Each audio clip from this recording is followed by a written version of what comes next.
It's a joy to be with you and to talk with all of you back there.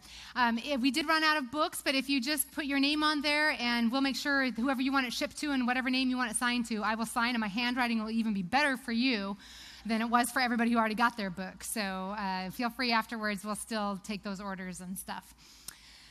So I want to talk about what a friend is. So what I'm going to be describing is ultimately the ideal of what we're building up when we get all the way over to a committed friend.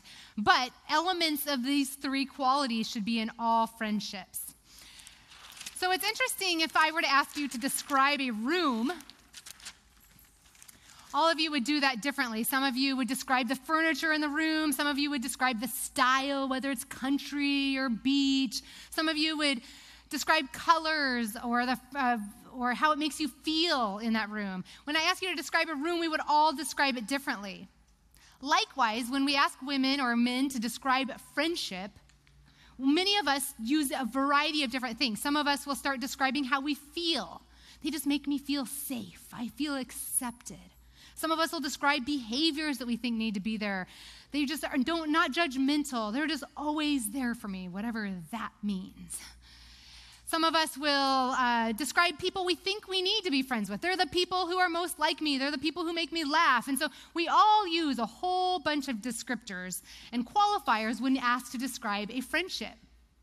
But very few of us actually know what a friendship is. And so similar to a room is not all the things and how you style it and what it looks like. A room cannot be a room without three things.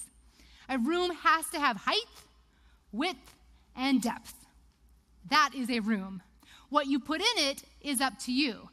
But it's not what's in it that makes it a room. It simply can't be a room without those three things. And a friendship, similarly, has to have three things for it to be a friendship. This is not speaking to who you will be attracted to, what activities you'll like doing. That will be different based on each of our personalities and life experiences. But a friendship has to have these three things to be a friendship. And if it's missing one of these three things, it's not a friendship, or it's a friendship that needs to be growing. And if one of these three things is missing, it gives us information to know how we can best repair or develop that friendship to make sure it has all three of these things in it. So tonight I want to talk about a friendship definition that you can use when you're looking at your friendships to know how to make them more meaningful, but also to know how to develop them when you're starting off, or how to fix and repair relationships that are broken. So these are the three things that a friendship has to have. I'll define them, and then I'll show you how they work together. So first, a friendship, let me make this part clear. A friendship is not who you like. I covered that already, but I want to say it again. A friendship is who you repeat positive behaviors with that lead to mutual revealing. A friendship is about the behaviors you two do together. It is not about how much you like that person. You've all met somebody that you were just like, oh, I love her. We were twins, lost at birth. I just know we would have so much in common. And you never saw her again. That's not a friendship. That's a person you like. That's not the same thing as a friendship. And you all have examples of people that you didn't think were that wow to begin with. You probably wouldn't have picked them out of a lineup if you had to pick people you wanted to be friends with. But chances are you worked with them, you roomed with them, you might be related to them. And because you connected with them repeatedly, you became close to them. This happens at work all the time. It's not people that we would sit there and say, oh, if I had one coffee date with her, I would sit there and say, oh, we must be friends. It's that you saw each other over and over and over and over and got closer and closer and closer and closer, and you started knowing each other's lives, right? That's what makes a friendship. That's why it felt automatic when we were young kids. It's not that friendship was automatic when we were kids. It's that consistency was automatic when we were kids. We didn't have to call each other and say, hey, you want to go to school tomorrow? You had to get your butt to school. That was the only option. There was no initiating or like inviting each other and like setting aside the time and setting the appointment. Same thing with work. You're not showing up there calling each other being like, hey, should we meet at work tomorrow? You just both have to be there. So consistency, when it's built into your life, is still one of the best places to make friendships because the consistency piece is already there. But if you don't have areas of your life, or those areas of your life aren't fostering friendships, you have to put the consistency in there. So the first quality that must be present for a relationship is what I'm going to call repetition. It's also consistency, regularity. It speaks to the fact that a friendship is repeated behaviors. There's no way around that. You do not get the plane off the ground without seeing each other over and over and over and over again. And in my work with Girlfriend Circles is like this Match.com for female friends. And we have these connecting circles where women meet each other at cafes in small groups of 3 to 6 women. And when the women show up there might be fireworks with a few friends where you're just like, oh yeah, I could see us becoming friends. But the truth of the matter is, most of us say it takes 6 to 8 times connecting with the same person before we actually feel like we're friends on some level there. So up to that time, we're kind of like people we know, we're friendly with them, but it takes several times, 6 to 8 for most of us. So just do the math with me. If you see somebody monthly, how long will it take for you to start feeling like you're friends with those people? 6 to 8 months. If you see them weekly, how long will it take before you start feeling close to them? 6 to 8 weeks. We're talking 2 months. Let's just say you are in a place where you're at work and you see them daily. You're going to start feeling closer way sooner. So this is such an important part of a relationship. You do not have a relationship. You simply have a girl crush on someone without this piece, which is fine, but you're going to be lonely. Repetition is super important. The second thing that's important to mention on here is rewarding. A relationship has to be rewarding to be a friendship. Another word that I really like is positivity. Because we can see somebody over and over and over and over, but if we're fighting every time, that's not a friendship. We can see each other every single day, but if we're yelling at them, if they're crying every single time we see them, if their drama is grabbing us by the collar and choking us, that's not a friendship. A friendship, none of us woke up this morning and said, you know what? I just really feel like I need a few more people that need something from me. Where I just feel like I'm never living up to what they want. People who just like whine and just complain, like I need a little bit more of that in my life. What? No, every single one of us, when we have that inkling of wanting to build friendships, it's because we want the joy, the positivity, the rewarding element. We have to remember this, ladies, because sometimes when we are making friends, we are showing up in crisis or in transition where we may not be at the most positive place of our life. But we have to remember that there is nobody out there looking for you to come cry on their shoulder. That is not what anyone woke up looking for this morning. That is a right you earn as you go through the 5 circles. You aren't crying on the shoulders of somebody you've just met. People who you just meet are looking for the rewarding piece of this. Like I said earlier, smile, ask questions, engage in conversation. Those are just simple. You just keep repeating those behaviors. As we start building a brand new relationship, which is down at the bottom of this triangle, when we start a new relationship, rewarding could just look like simply smiling and being open and just saying, oh, I love the outfit. Affirmation is meaningful. Validating, like, oh, your eyes light up when you start talking about your kids. I can see that's super important. It's being able to reflect back and mirror back and be present with them, ask questions and inquire. That's positivity in the early stages of a relationship. As we move up to what I call frientimacy, ooh la la, which is friendship intimacy, but I found that if I just use the word intimacy, everybody goes to sex, which is so not what I'm talking about. So I coined the word frientimacy because what we're craving is intimacy.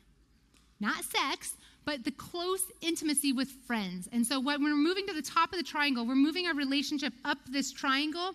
So rewarding on the bottom just simply means being nice and showing interest in people. As we move it up to the top, it starts meaning taking pictures together, making memories together, calling and remembering their birthdays and events, and making sure that we're starting to recognize that when they When she says that her father's having surgery on X date, that we actually put it in our heads and text her and tell her we're praying for her. So rewards look different as we get closer to people, but the rewarding element has to be there. And research is showing that in marriage and in relationships, the reward has to be 5-1 over the negative. They say that we can have one huge fight, and it takes 5 small things to balance the scales again. 5 nice things. And the cool thing is those nice things don't have to be the same hugeness that the negative thing was. It just has to be that there has to be more in quantity of the nice rewards than there is the negative. They say that very few marriages can survive those odds going down below 3-1. And so a lot of interesting facts with Shasta, again, I'm getting off subject, but a lot of marriages, what they need when they're fighting and unhappy is not going in and talking about unhappiness more and more and more. It's actually going and having fun together and getting a few more of those positive moments in those relationships. And the same is true for friendship. Friendship has to have the crying on each other's shoulders and the awkward conversations and this talking about boundaries and the talking about job descriptions and what we need from each other. There's going to be moments of friendship that aren't all like, rah, rah, that was so much fun. Let's do that every night. But there has to be enough positive to balance that out. So your job, when you're showing up for friendship, is saying, how can I add value to this person's life? How can I help make sure this person is walking away from me feeling better about themselves and their lives for having been in my presence? How can I make sure that I am helping this person feel seen and validated and heard and known? That's our job description. How can I help add value to this person's life and bring more joy to them? Because if people are walking away from you feeling worse about themselves or their lives on a regular basis, guess how often they're going to want to hang out with you? And women, we often don't mean to have people feeling that way, but we sometimes think our more important job description is to impress each other. And when I'm worrying about trying to impress you, that might intimidate you. And what I want to do is not intimidate you and impress you. What I really want to do is tell you I love you and engage with you and relate with you. So far more of us need to worry less about trying to impress each other and more about just accepting each other. We need to show up a lot more willing to just sit there and say, I like you, because we like people who like us. We don't have to have walls up and act out of that place of fear. Rabbi Kushner, the author of When Bad Things Happen to Good People, some of you may have heard of that book. He's written a book more recently on fear. And he says the number one fear that is at the root of every other fear you have is the fear of rejection. It's the only reason you're scared of public speaking is the fear of rejection. That's why we're scared of death. We wonder if our lives matter. He went through and said our greatest human fear, everything we do is through a lens of, am I enough? Am I good enough? Am I safe enough? Will you accept me? And so you know that about ourselves, and we know that about the person we're interacting with. Their greatest fear is being rejected by you. And your greatest fear is being rejected. And so we show up both trying to kind of impress each other. And we don't need to do that. What we need to do is show up and say, I accept you. You don't have to jump through hoops. You don't have to be a certain person. You don't have to. I see the worth in you. And that's the cool thing about believing in a God, is I know that there is not a single person that doesn't have the thumbprint of God inside of them. There is something beautiful there that I can find to accept. Our job is to add positivity to people's lives. There's no friendship without positivity.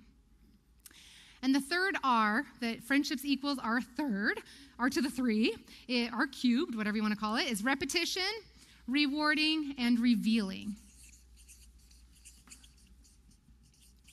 Revealing, sharing, vulnerability.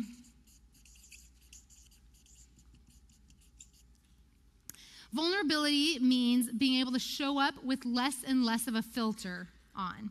When we don't know somebody very well, we're kind of worried about how we're coming across, what's appropriate. When we get closer and closer to someone, when we build up the triangle to the people up here, we're at the place where we're just able to say what comes to our head, even if it's kind of ugly. We know that they love us anyway. We're revealing more and more of ourselves. What I want to say about vulnerability is I want to talk about 2 or 3 different types of vulnerability. Some of us have a hard time talking about the negative going on in our lives. We feel like we're supposed to be positive all the time. We feel like we're supposed to be upbeat. We're the encourager.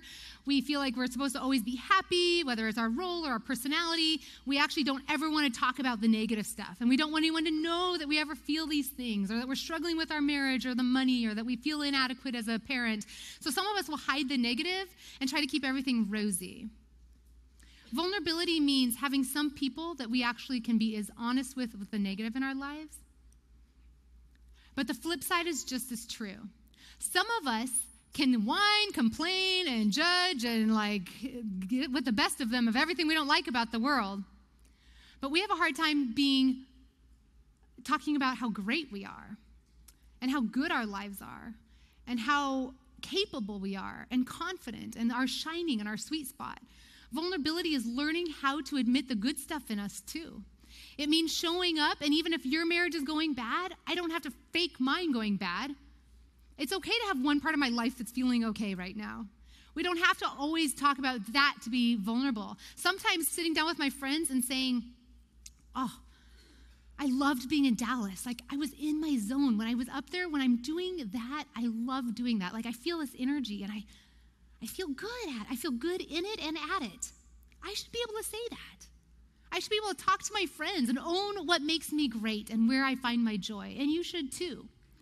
Feminism is a team sport, says the t-shirts. We have to learn to be our best selves and practice owning our best selves in front of each other. Because if I can't practice doing it with my closest friends, then how am I going to show up in this world and shine? How am I going to do it when there's critics out there and people who don't want me to shine, unless I've practiced doing it with people who are safe and love me? I've practiced owning what makes me great with my friends so that I can go out in this world and say, there's some things that I'm called to do. I am called to connect people, and I'm going to just keep getting better and better at doing that. But it's because I practice with my friends. So vulnerability means the negative, and it also means the positive. We have to get good at being both. The high and the low, the depth of it. But vulnerability also means the width of it. It means you might be really comfortable being vulnerable in one area of your life, wherever you've met that person typically. Like if you're in a mom's group, you might be vulnerable about parenting, but you may not be vulnerable about finances. If you met at church, you might be really vulnerable having a spiritual conversation, but you might not be as practiced with that person as having a body image conversation. And so one of the things we want to do to build vulnerability in our relationships is practice being vulnerable in different areas of our lives. And so the width of vulnerability is a great place for us to practice. We want to practice expanding what we're able to say in this world and who we are and showing ourselves with our friends so that we can do that out in the world in a better way. And I want to say one more thing about revealing is it has to be mutual for it to be a friendship. Because you can consistently see somebody, and it can be rewarding, and you can be revealing to them, and that's called therapy. You can see them every week. It can be really fun and feel really good. That's called a pastor-member relationship or a parent-child relationship. Or there are 1,000 relationships that are valid, needed, helpful in our lives that have these two. But if you're the only person sharing, and which is fine, but just recognize, don't count that as one of your friendships. That just means it's a healthy relationship in your life that's supporting you right now, which is great. But if your pastor's not confiding in you, it's probably not a friendship.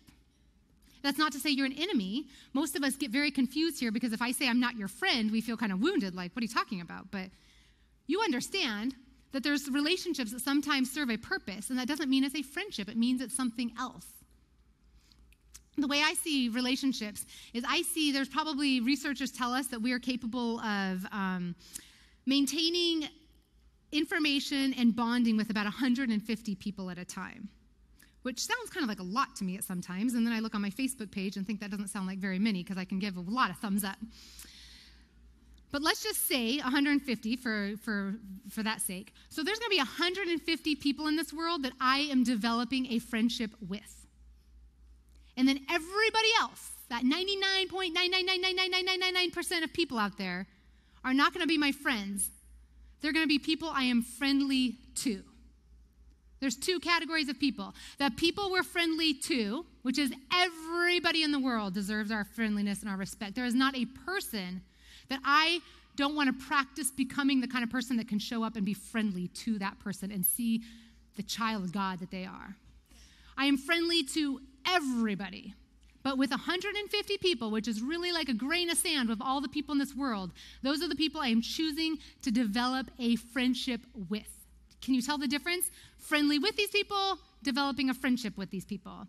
And then in those relationships, I should say developing a relationship, in those relationships, there are really valid other relationships besides friendships. There are pastors, there are therapists, there are coaches, there are support groups, there's employee-employer, there's mother-child, there's a gazillion valid, helpful relationships that are not friendships. Friendships are mutual. We're both revealing, we're both showing up. And I'll just say a quick thing about family relationships and friendships. Research is showing that all the benefits of friendship are benefits of all healthy relationships. So it's not just our friendships that are building our immune system and making us happier and increasing our longevity. I mean, there's some amazing research right now that says besides genetics, exercise, and your social relationships are tied. They go back and forth on different studies as the number one factor for how long you're going to live. It's the same as exercise. Like, I can just go out for girls' night instead of be the treadmill. Like, sign me up. No. I should be supporting all of that. It's all good. There's no need to do one or the other. But oh my word, look at how much attention we give to like diet and exercise. And there's some research. There's one research study of all these nurses that were diagnosed with breast cancer. And they followed all these women through their entire diagnosis and recovery to track what was the number one factor between the nurses who lived the diagnosis and those who did not survive the diagnosis. They looked at how much money they had, how many family members they had, which treatment they chose, whether they smoked or not while they had cancer, whether they exercised, whether they ate organic. They tracked every factor you could imagine. The number one factor, I'm giving this away because you know what my expertise is, the circle of friends that those women had was the number one factor for surviving the diagnosis of breast cancer. So that is so important. It weighs almost heavier sometimes than our family relationships. I will say about family relationships, there can be higher highs that are really, really important. So all relationships, we want them healthy. But there also are lower lows in those relationships. You're going to bed stressed about your children. You're trying to figure out what you're packing for lunch. You're trying to figure out whether your husband's got the right stuff packed. You're trying to figure out working relationships, and you're fighting over that, and you're worried about you're disappointing your mother. I mean, there's a lot of stress that goes with these relationships. So higher highs, lower lows. Our friendships tend to, over time, not have as high of highs, but not also have as low as lows. And they do something really magical for us. So we want to have all those relationships healthy. But what we're talking about tonight are friendships, and it has to be mutual for it to count as a friendship. So that's just a really important thing. If you name 7 people that you're revealing to, but you pay all of them, then good for you, but you don't have friendships. And that's what you need. And you can't just go tell your therapist to start confiding in you. That doesn't work. You need to build that up. All right, so I want to show how these 3 things work real quick. Do all 3 of the definitions make sense? Everyone can see them. So we've got repetition. It has to be regular in order for it to be a friendship. A one-time thing is called a fling. It is not a relationship. It has to be rewarding. There has to be some reason, something you're showing up for. That does not mean it has to be like yippee-skippy all the time.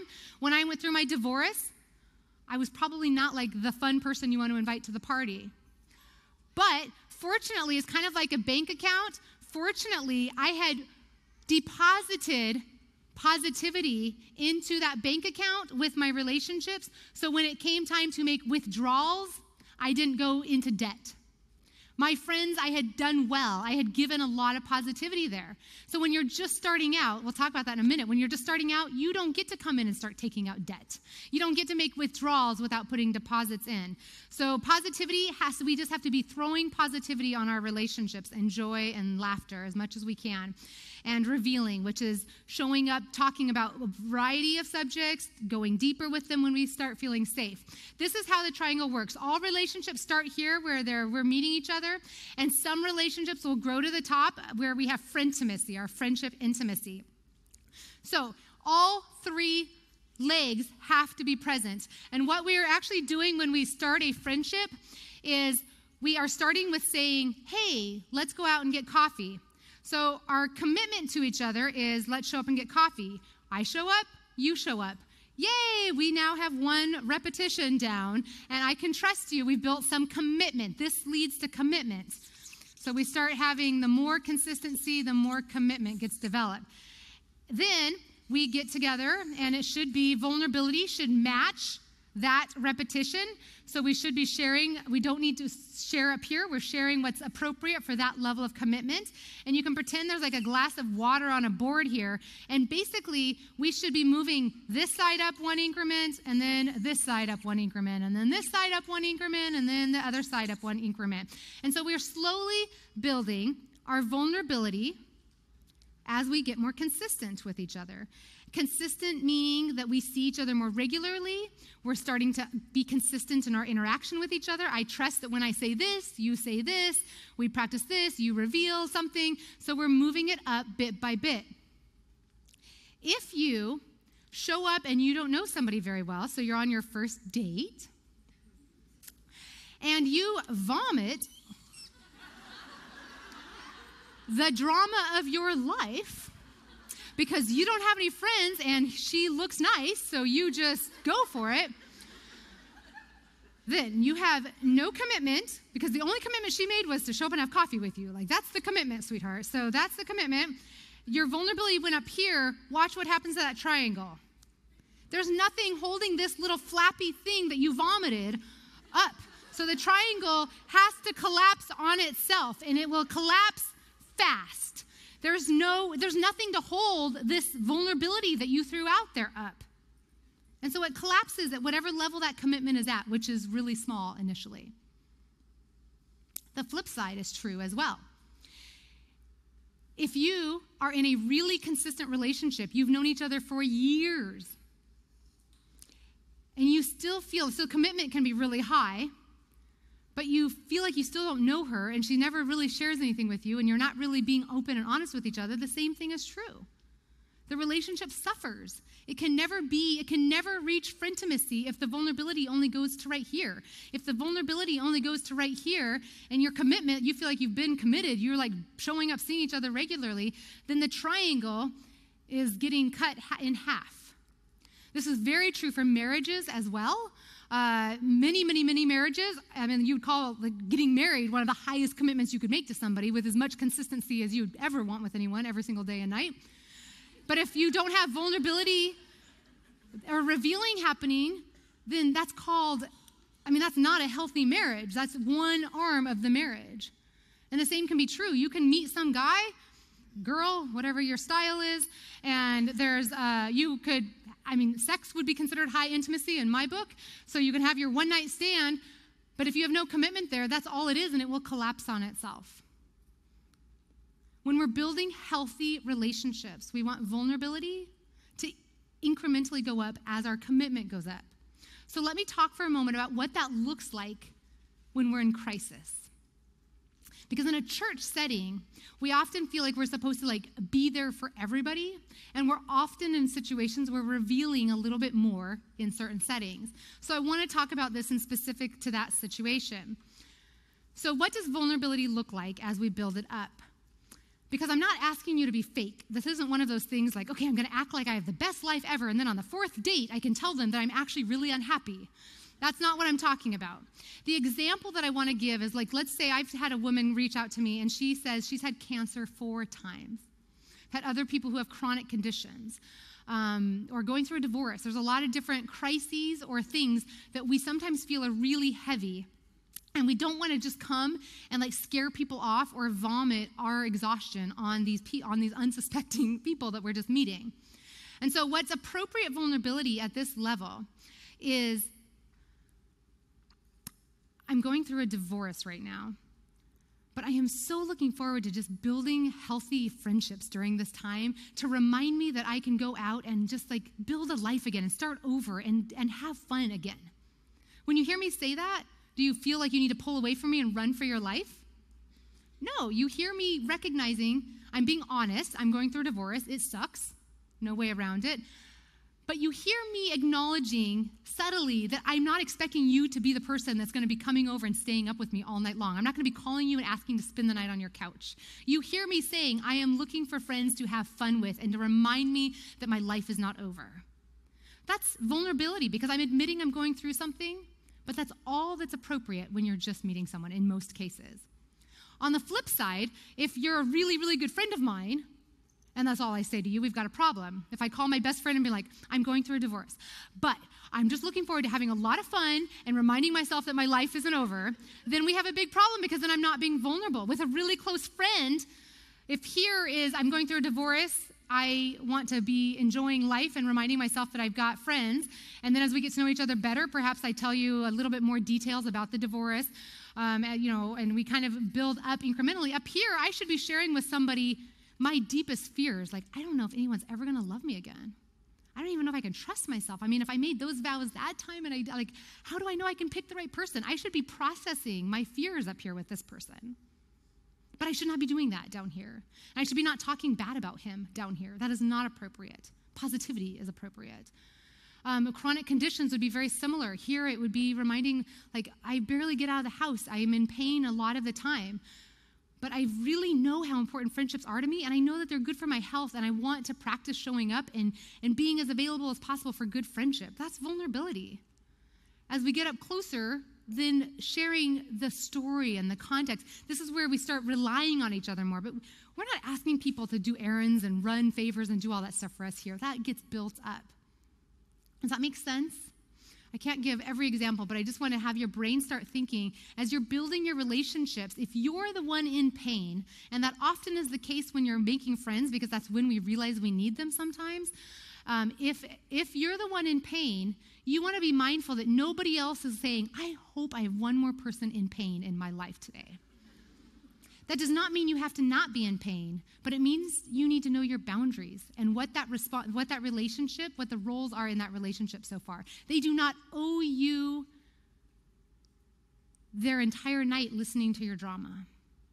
I feel bad saying that because I want you to have that, but it is your responsibility to build those relationships up to the place where you can get that. And you might need to have higher support in the meantime. On the flip side, if you're the person who is in a place where you can help, you're not in drama right now, you're not in crisis right now, my goal in my life is to always live my life in such a way that I am being fed by really meaningful friendships so that I don't need that from every other relationship I'm in. My goal is to be able to sit down with somebody and take their vomit on and be able to sit there and be like, empathize, show up, and be present. But I don't walk away being like, all she did was talk about herself. She didn't even ask me about my life. She's so consumed. That's okay. Let her be consumed. I have other friends who ask me about my life. I'm getting my heart fed there. If I am taking care of myself, my goal should be to be able to show up in life and be present to people who are needy and hurting. That's my goal. I may not always be there. I may not always be as healthy and able to do that, but that's my goal. And I need to be in touch with myself enough to be able to ask myself, can I have a few people in my life right now who may not be super fulfilling and rewarding, but that's okay because I'm able, I have extra, I have reserves. My heart is being taken care of. I know who my friends are, so I'm not going to be mad at these people for not acting like friends. I'm not expecting them to be like friends. I am able to show up in their life. And don't ever say no to this moment just because you can't say yes to everything. Just because you hear that somebody's sick or going through something, your brain freaks out being like, I can't have them move in with me. I can't watch their kids. Like we sit there and panic that we're going to get thrown into this mess. So we say no to this moment. You know what? We can usually say yes to more moments. I can sit here and listen to you for 20 minutes. I have the reserves for that. I can say yes now, and that doesn't mean I'm saying yes to everything. I can show up and be that. So I wanted to mention in crisis that there's a give and take here in recognizing that we all want to be as helpful as possible. There's a lot of trends right now that anybody who's toxic, kick them to the curb, cut out anyone out of your life who's not joyful and positive. And I do not like that. We are called to be people who are light bearers and joy bringers. That means I can walk into a room of a whole bunch of negative people and I do not have to become negative. My light can be bright enough to shine in darkness. I do not need to be scared of people who are hurting and needy.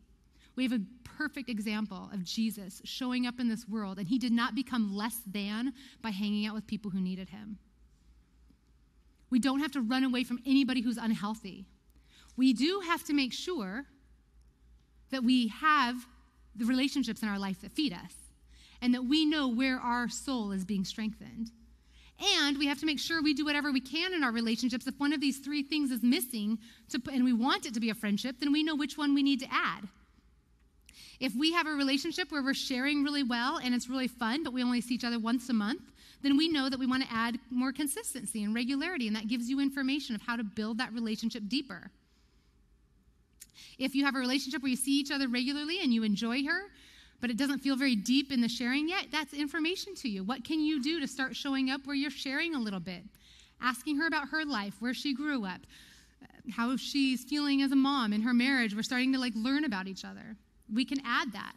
If we have a relationship where we feel like there's sharing taking place and we do it often, but it's not feeling super positive, or it feels like there's more negative than positive, that gives us information. What can I do to just invite her out and have a fun evening tonight? What can we do that just is, how can I affirm her more? What can we do to have more meaningful interaction that feels good to us? So those are three things that help you evaluate your friendships to know which one is missing so that you can fix those relationships to make sure that they're strong in your life. Is that helpful? So this is the formula that you can use to assess and build your relationships. And I want to just end by talking about why I think it's so important that we are doing this hard work. And I'll say the word hard intentionally.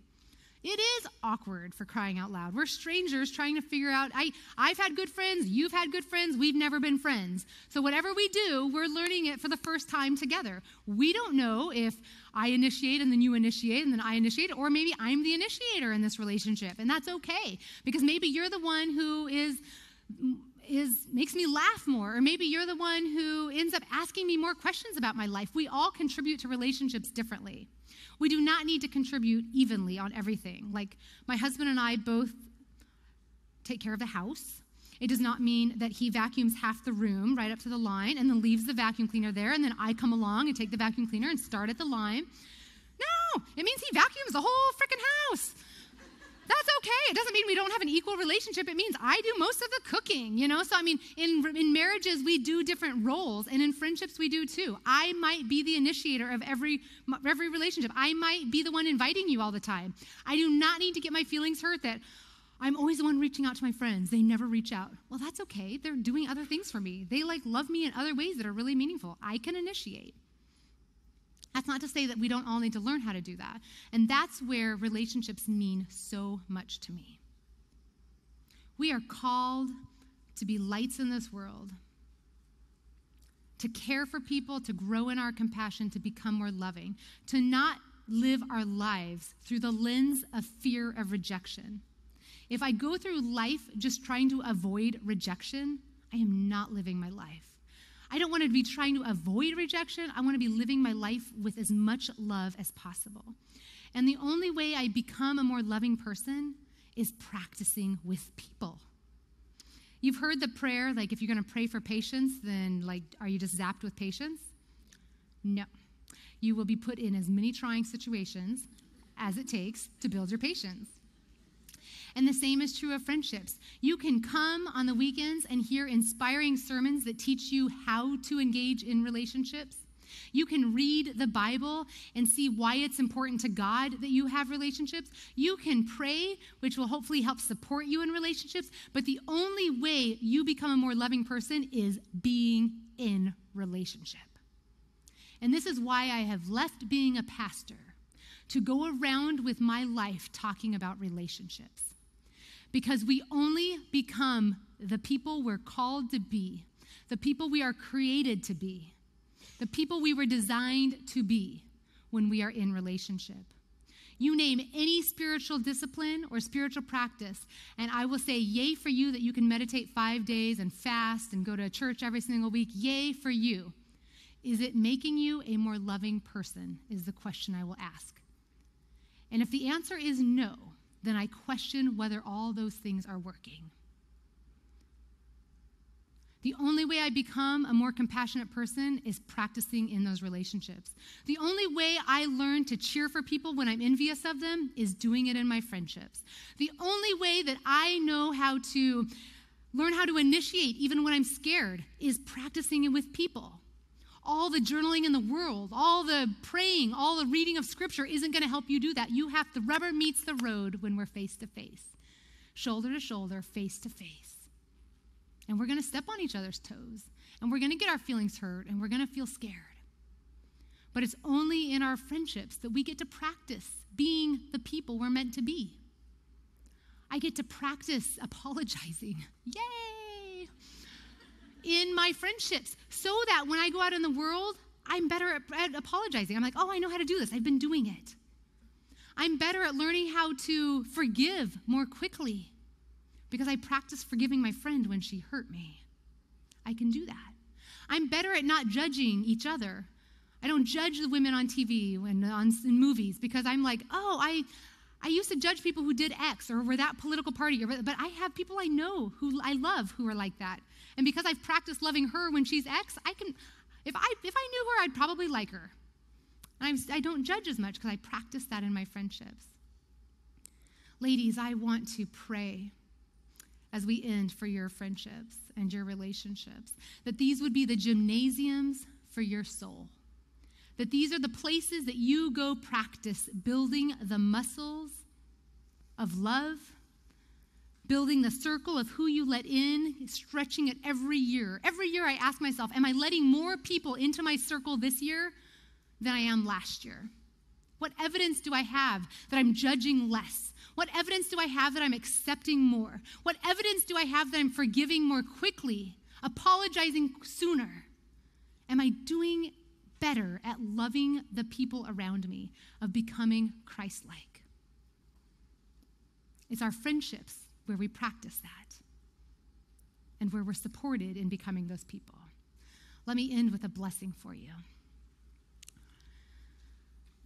God, it is my prayer that every woman in this room will leave here not just inspired, but convicted and willing to do something that helps her practice being the person she wants to be.